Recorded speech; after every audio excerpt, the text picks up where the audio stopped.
Pourquoi le chemin vers une réalisation significative exige-t-il si souvent une profonde solitude? Pourquoi, pour toucher à l'essentiel, faut-il s'éloigner du tumulte et du confort de la compagnie humaine? Ce n'est pas une préférence, mais une nécessité. L'esprit cherche le confort dans le groupe, pourtant ceux qui créent un impact durable doivent s'éloigner de la foule. La solitude devient alors un terrain fertile, où l'on peut entendre ses propres pensées, loin des échos collectifs. Ce n'est pas de l'arrogance, c'est une retraite disciplinée, loin du bruit de la validation externe. Pour penser de manière originale, il faut se ménager un espace à l'abri des interférences incessantes. C'est dans ce silence choisi que naissent les idées les plus authentiques, celles qui ne sont pas dictées par le regard des autres. La solitude n'est pas un vide, c'est le travail ardu de construction d'un cadre intérieur résilient. La vraie créativité est fragile, facilement brisée par le besoin d'approbation.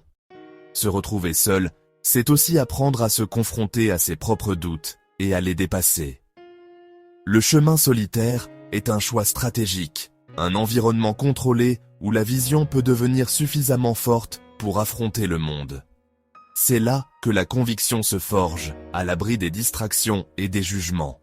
C'est la vérité tacite, l'isolement est le prix de la clarté. Mais c'est aussi la promesse d'une voix intérieure, enfin entendue, prête à résonner au-delà de la solitude.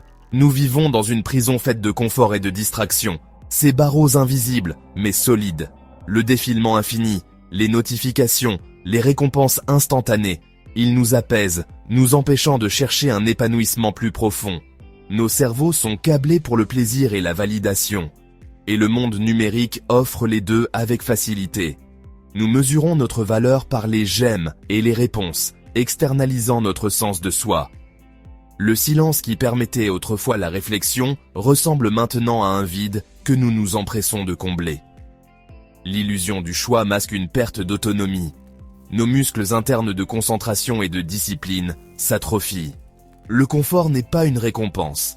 C'est le mécanisme qui empêche une vie significative de jamais commencer. Cette prison mentale n'est pas un accident.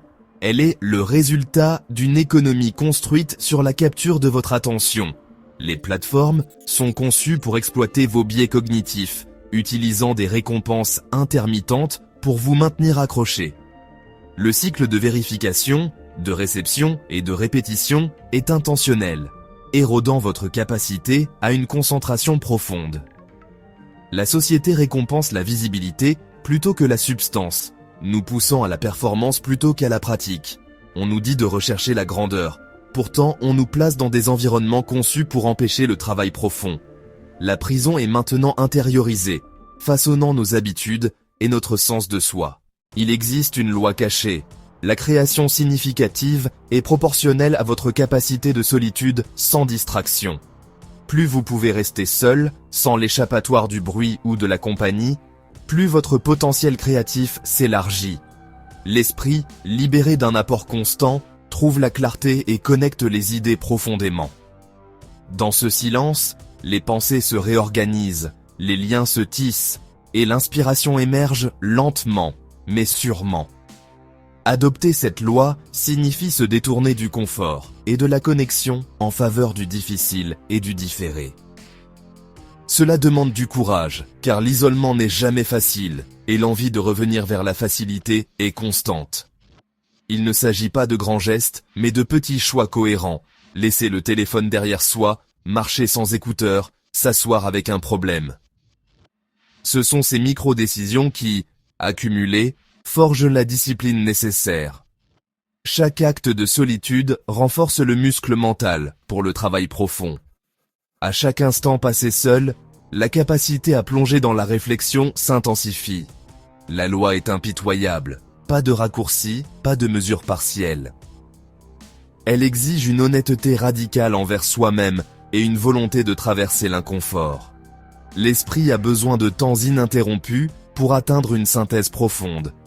Il faut accepter la lenteur du processus, car c'est dans la durée que naît la vraie compréhension. Toute interruption réinitialise le processus. Même une seconde d'attention dispersée peut effacer des minutes, voire des heures, de concentration. Le réalisateur solitaire échange la chaleur du collectif contre le feu de la pensée concentrée. Il choisit la lumière intérieure plutôt que l'approbation extérieure. Peu sont prêts à faire cet échange, mais ceux qui l'acceptent découvrent une force et une clarté que la foule ne connaîtra jamais. Lorsque la solitude est vraiment embrassée, le comportement se transforme naturellement. Les décisions sont filtrées par des objectifs personnels, non par les opinions des autres. L'envie de notification s'estompe à mesure que la concentration profonde devient plus gratifiante. Le temps devient une ressource à protéger, pas seulement à remplir. L'information est consommée délibérément, façonnant ce que vous pouvez créer. L'individu devient un créateur de sa propre réalité, définie par le processus et le but. La solitude devient une présence, une volonté puissante et autodirigée. Le changement n'exige pas de complexité. Il commence avec seulement 2 principes fondamentaux, simples mais puissants. Premièrement, planifiez votre solitude comme votre rendez-vous le plus important. Un moment sacré à ne pas négliger. Défendez-la farouchement, rendez-la non négociable, comme vous le feriez pour une promesse à un ami cher. Cela transforme la solitude en une pratique intentionnelle, le fondement du travail profond et de la clarté intérieure. Deuxièmement, créez avant de consommer, même si ce n'est qu'un mot, une idée ou un simple croquis. Avant de vérifier les messages ou les nouvelles, créez quelque chose. Écrivez, résolvez, esquissez ou imaginez. Cela prépare votre esprit à la création, non à la réaction, et façonne la journée selon vos propres termes. Essayez ceci. Ce soir, asseyez-vous en silence pendant 10 minutes, sans appareil, sans distraction, juste vous-même. Remarquez l'envie de vous distraire, l'agitation qui surgit lorsque le silence s'installe.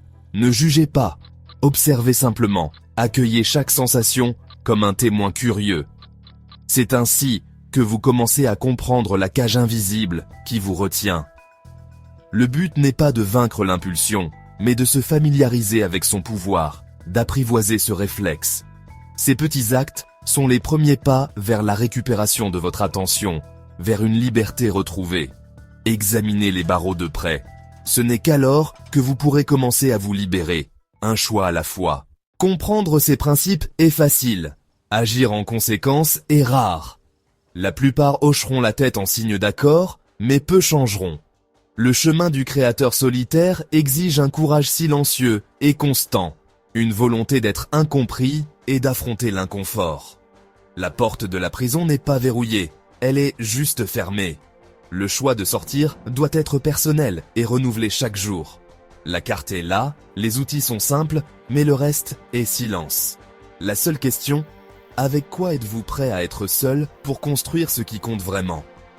Ne répondez pas avec des mots, mais avec vos actions demain.